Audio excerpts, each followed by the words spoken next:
오늘은 역사의 주인은 하나님이라는 말씀 같이 나누겠습니다. 여러분, 역사를 이루어가는 분은 우리 하나님이십니다. 우리가 이것을 잘 알고 있죠. 오늘 말씀을 통해서 좀 보기를 원합니다.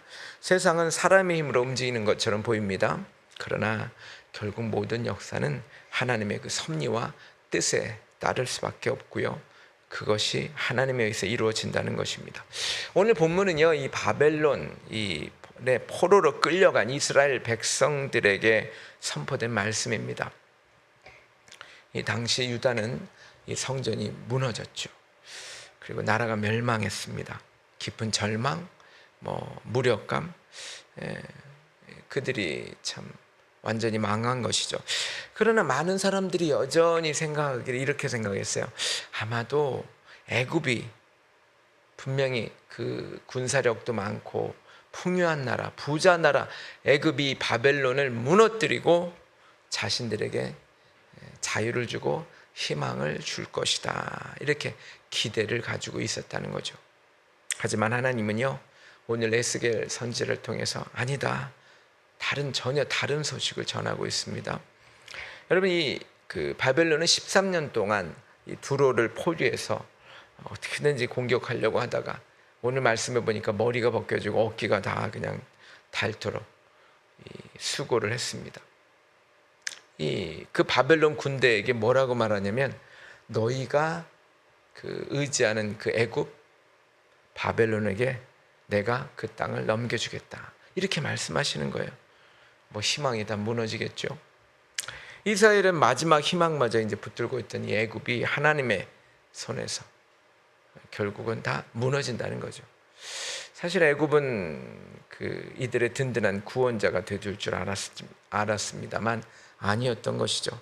이미 하나님께서는요, 29장 초반에 뭐라 하냐면 갈대지팡이라고 그래요. 애굽을 의지해봤자 그냥 부러지는 그러한 아무 의미 없는 그런 갈대지팡이, 연약한 지팡이에 불과했다는 거죠.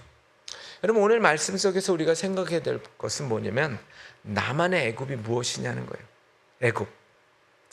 포로로 끌려왔는데도 불구하고 그렇게 의지하려는 애굽.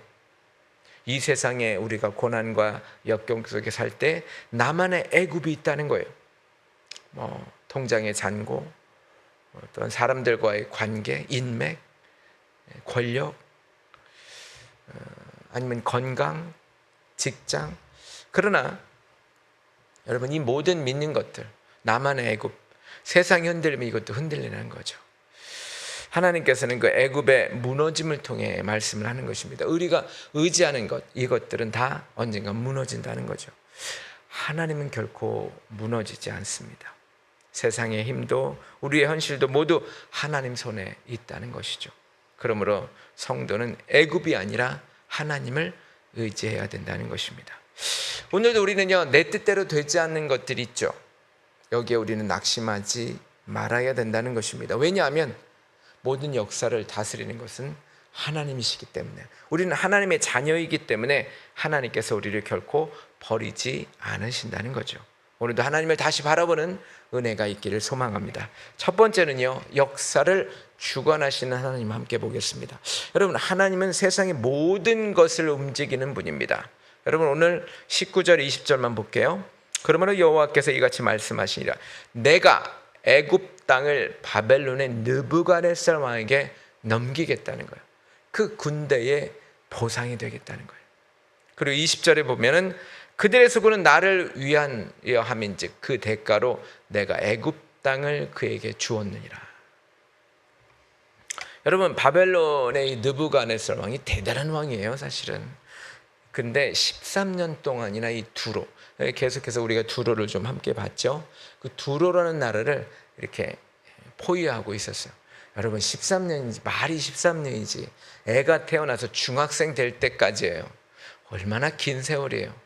그동안에 그 두로를 공격하는데 얼마나 힘들었냐면, 완전히 너무 오늘 성경에 보면은요, 이 햇볕 아래서 이들은 아주 지쳐갖고요, 투구를 오래 써가지고 머리가 다 벗겨지고요, 이 흙을 나르느라고 이 어깨가 다 그냥 뼈가 드러날 정도로 됐다고 말하고 있습니다. 13년.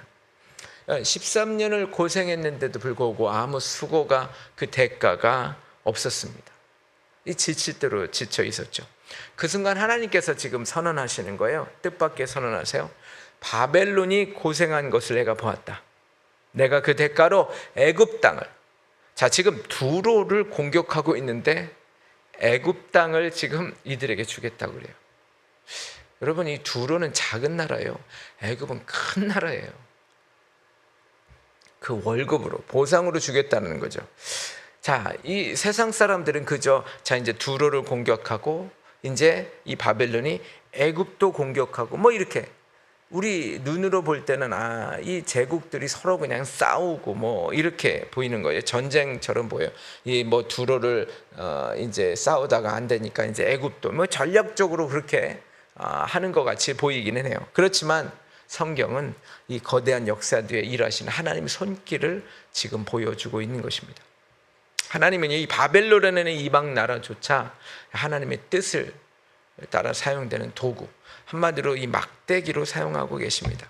그런데 여러분, 놀라운 사실은 하나님을 알지 못하는 이방 군대, 이 바벨론 군대에게 그들의 그 피땀 어린 수고, 왜냐하면 자제 두로를 공격하는 것도 하나님이 그렇게 하라고 하셔서 하는 거고, 애굽도 공격하는 것도 하나님이 하라고 하시는 거고, 지금 이 막대기로 사용하시는 거예요. 그래서 바벨론이 그렇게 수고한 것을 내가 알기 때문에 애굽을 그들의 나라에게 주겠다는 거예요.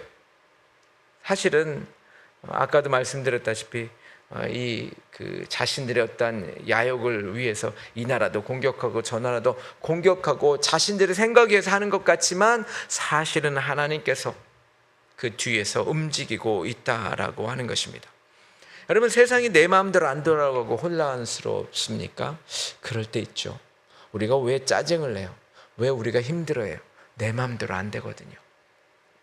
그러나 기억하십시오. 세상의 강력한 왕도, 또한 피비린내 나는 이 전쟁도 다 결국은 하나님의 손바닥 안에 있는, 그래서 그 하나님에 의해서 움직이고 있는 그저 하나님의 역사라고 하는 것입니다. 여러분, 우리가 구약의 요셉 이야기를 우리가 잘 알죠. 형들이 시기했어요. 구덩이에 집어넣었어요. 또한 보디발의 아내에게 그만 모함을 당하고 오해를 당하고, 그리고 나아가 나중에는 감옥에 갇히고, 여러분 계속해서 불행의 연속 아닙니까? 여러분, 그런데 놀라운 것은 이 모든 이 과정조차도 어떻게 한 것입니까? 바로 야곱의 가족을 구원하기 위한 하나님의 도구로 그 모든 요셉의 고난들이 쓰였다는 거예요. 우리가 볼 때는 이거 고난과 역경이 너무 심한 거 아니야? 근데 하나님은 그 모든 것들 하나하나 준비해가면서 결국은 야곱의 전 가족을 구원하기 위한 하나님의 놀라운 섭리라고 했다는 것입니다. 세상과 악과 고난, 저와 여러분이 고난, 불행, 이것도 결국은 하나님 손 안에서 통제되고 있다는 것을 우리는 기억해야 될 줄 믿습니다. 여러분, 퍼즐을 한번 해보셨어요? 퍼즐을 이렇게 다 모아놓으면 산더미같이 이만큼 쌓이죠. 근데 그 중에 하나를 이렇게 좀 어두운 것도 있어요. 야, 도대체 이 어두운 게 이거 왜 있어? 어두운 거, 우리의 고난일 수 있죠. 그런데 여러분, 다 맞추고 나면 그 어두움도 이 모든 퍼즐 안에 아름다움을 위해서 쓰였다는 거예요. 그러니까 저와 여러분 이 그 고난이라는 이 한 가지, 이 조각을 보면 되게 뭐 이런 게 필요 있어, 필요 없지. 하지만 저와 여러분의 전 인생을 들여다보면 저와 여러분이 있었던 이 고난 역경, 이것도 우리의 인생에 필요했던 것입니다. 여러분, 그래서 잠언 16장 9절에 사람이 마음으로 자기의 길을 계획할지라도 그 걸음을 인도하시는 여호와시니라. 우리가 계획을 세우고 열심히 살지만 결국 그 걸음을 인도하시는 그 결과를 결정하는 분은 우리 하나님이시라는 것, 우리는 그것을 잊지 말아야 될 줄 믿습니다. 여러분, 내 힘으로 통제하려는 것, 우리 다 인간은 누구나 그래요. 이거 내려놔야 돼요. 내 힘으로 안 돼요. 오늘 내가 겪는 이해할 수 없는 답답함 있죠. 고난, 역경 있습니다. 그러나 여러분 잊지 마십시오. 하나님의 주권 안에 있음을 인정할 때 우리는 그것을 내려놓고 마음의 불안을 내려놓고 평안을 갖게 될 줄 믿습니다. 두 번째는요. 그렇다면 거대하고 막강해 보이는 이 세상 권력과 이 문제들 결국 어떻게 될까요? 하나님보다 높아진 교만은 결국 무너집니다. 자, 교만을 낮추시는 하나님인데요. 다 읽지 않고 우리 3절만 읽어볼게요. 그날이 가깝도다. 그날이 가깝도다. 여호와의 날이 가깝도다. 구름의 날일 것이요 여러 나라들의 때이로다. 여호와의 날이 가깝대요. 자, 당시 애굽은요. 세상에서 가장 크고 넓고 부자인 그런 어떤 우산, 요즘 해구산이라고 그러잖아요. 그날 그렇게 그늘과 같은 정말 의지할 만한 그러한 나라였어요. 여러분, 당시 나일강이 흐르는 이 애굽, 그 나일강변에 엄청나게 풍부한 그러한 곡식들이 있었고요. 여러분, 또한 이 막강한 전차 부대가 있었고 무적의 군대가 이 애굽에 있었어요. 전 세계에서 여러분 그 군사력으로 볼 때는 최고의 군대를 가지고 있었어요. 그래서 그들은 정말 가장 크고 안전하게 지켜주는 철옹성 같은 곳이었습니다. 그 애굽 사람들은요, 나일강을 말하면서 아니 지들이 만든 것도 아닌데 이 강은 우리의 것이요 우리가 이 강을 만들었다 할 정도로 그렇게 자랑했죠. 그래서 세상 누구도 감히 애굽을 무너뜨릴 수 없을 것 같이 보였습니다. 당시 그랬다는 거예요. 지금 뭐 이집트야 뭐 그렇게 그런 나라는 아니지만 말입니다. 그래서 이스라엘 백성들조차도 바로 이 고난이 올 때마다 애굽으로 가요. 여러분, 아브라함이 애굽으로 갔어요. 여러분, 그래서 하나님보다 애굽의 거대한 그 우산 아래, 그 그늘 안에 달려가 숨었습니다. 거기는 맨날 풍부했고 너무 좋았기 때문에. 그래서 애굽의 그 담벼락만 붙들고 있으면 세상 어떤 것도 내 삶도 안전할 것이라 믿었습니다. 그런데 오늘 하나님께서 뭐라고 말씀하세요? 여호와의 날이 가깝다. 여호와의 날이 가깝다. 여호와의 날은요, 하나님이 역사의 주인으로 등장하신다는 날이에요. 사실 뭐 매일매일 하나님께서는요, 매일매일 역사의 주인으로 남아 계시죠. 그런데 사람들의 눈에 띌 정도로 이제 여호와의 날에 주님이 오신다는 거예요. 여러분, 사람이 스스로 높인 것은 낮아지고 하나님보다 높아진 것은, 교만은 결국 무너지는 날, 그날이 바로 여호와의 날입니다. 물론 우리에게도 재림의 날, 여호와의 날이 다시 있겠죠. 여러분, 그래서 애굽뿐 아니라 당시에 애굽의 주변에 있었던 의지하는 모든 나라들 함께 무너진다는 거예요. 하나님보다 강한 나라는 없고 하나님보다 든든한 피난처는 없습니다. 우리가 그토록 믿고 있는 세상의 담벼락은 무엇입니까? 경제적인 물질의 어떤 풍요함, 아니면 든든한 대기업 같은 직장, 아니면 뭐 네트워크, 권력, 나를 도와줄 수 있는 유력한 사람들, 내가 쌓아온 어떤 경험과 어떤 경력. 여러분, 이런 것들은 평소에 우리들을 든든하게 지켜주는 것 같아요. 맞아요, 지켜줄 것 같아요. 그렇지만 여러분, 하나님께서 한번 훅 불어버리면 이 모든 것들은 일시에 다 날아가는. 여러분, 결국은 세상의 울타리, 사람이 의지했던 그 울타리는요, 순식간에 다 흔들리고 마는 것이죠. 여러분, 그래서 눈에 보이는 강함, 눈에 보였던 이 애국과 같은 이 강함에 속지 마시기 바랍니다.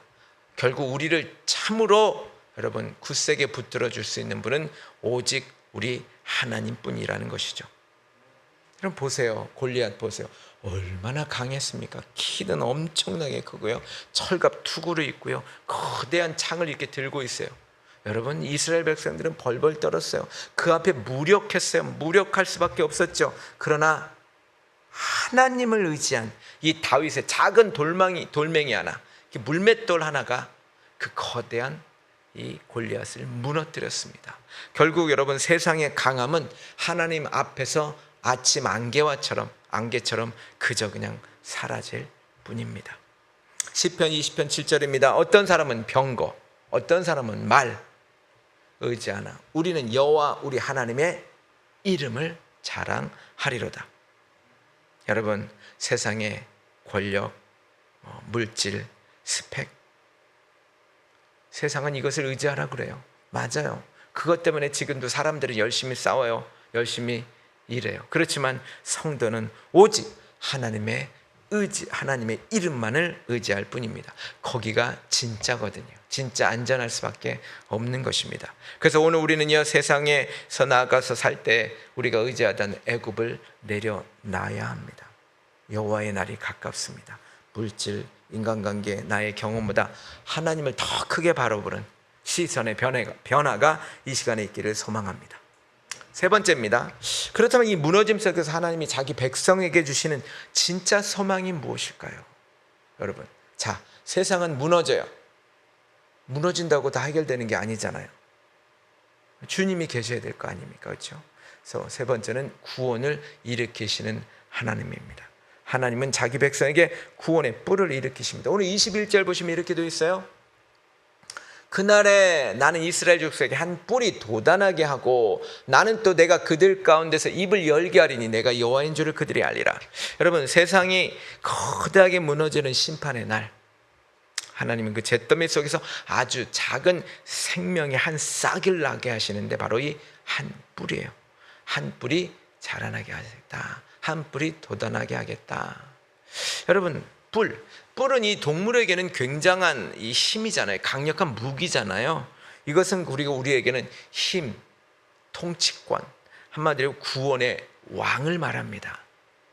여러분, 눈을 들어 세상을 보면 당대 온 세상을 지배하던 애굽이라는 이 거대한 무리는 오늘 말씀 속에서 읽어보면 지금 뿔이채 흔들리고 있어요. 왜? 바벨론에게 그들에게 보상으로 주겠다고 그랬잖아요. 지금 흔들리고 있어요.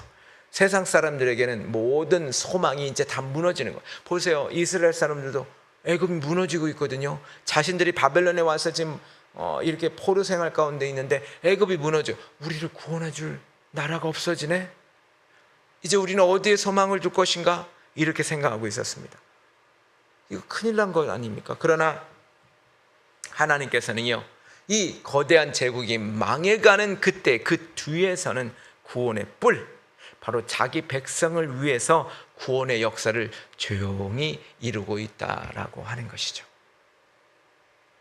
하나님의 약속 같은 이 뿔은요, 그저 그냥 정치적 영웅 뭐 그런 것이 아닙니다. 세상의 모든 사람들이 기대한 이 제국의 권력, 그런 것들이 영원히 무너지지 않는, 그 세상이 다 무너져도 오로지 무너지지 않는 완전한 왕, 참된 왕 예수 그리스도를 지금 향한, 한마디로 말해서 이 복선을, 은혜의 복선을 우리에게 보여주는 것이죠. 오늘 이 말씀 속에서는 예수 그리스도라고 정확하게 말은 안 합니다. 그러나 이 성경은 우리에게 말하는 것은 이것이 바로 예수 그리스도라는 거예요. 우리의 삶도 마찬가지입니다.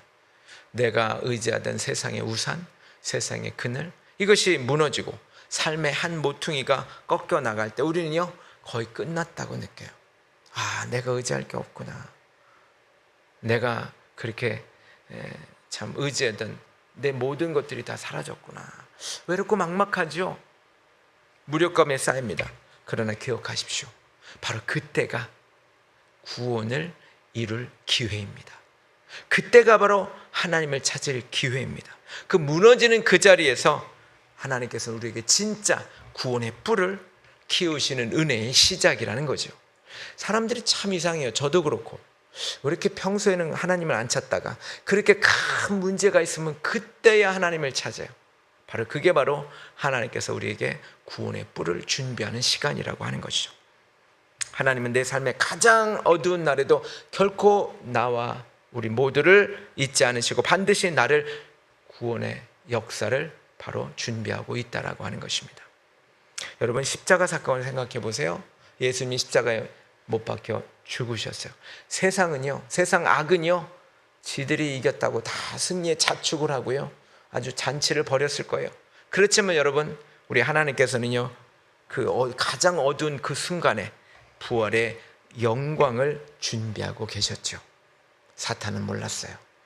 예수님이 다시 살 줄을 몰랐어요.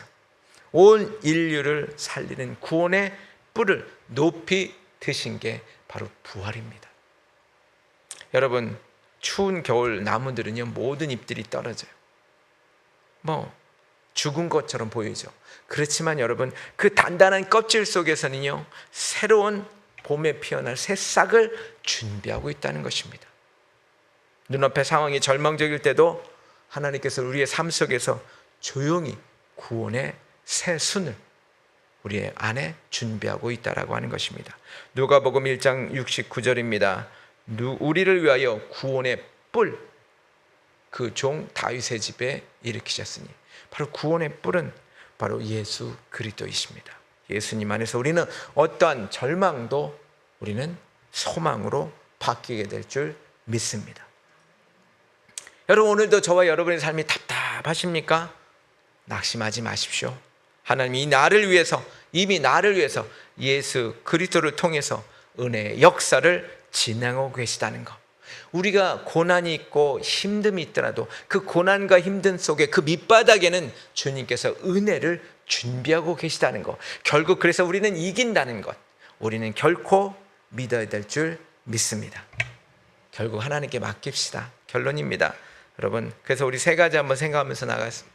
우리 결론을 맺게요. 처음은 하나님의 주권을 인정하자는 것입니다. 여러분, 내 힘으로 안 되는 문제요, 여러분은 지금부터 하나님의 손에 맡겨드리는 기도를 하십시오. 내가 하나님 손에 맡겨드린다는 것은 하나님의 주권을 인정한다는 거예요. 내가 안 하고 하나님께 해서 하시라는 거예요.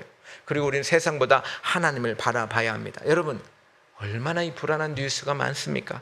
세상의 소리보다요, 우리는 하나님의 약속의 말씀에 귀를 기울여야 돼요. 너무 뉴스만 보면 답답해요. 그러나 하나님의 말씀을 읽으면 우리는 소망이 있습니다. 그래서 우리는 예수 그리스도 안에서 소망을 품어야 될 줄 믿습니다.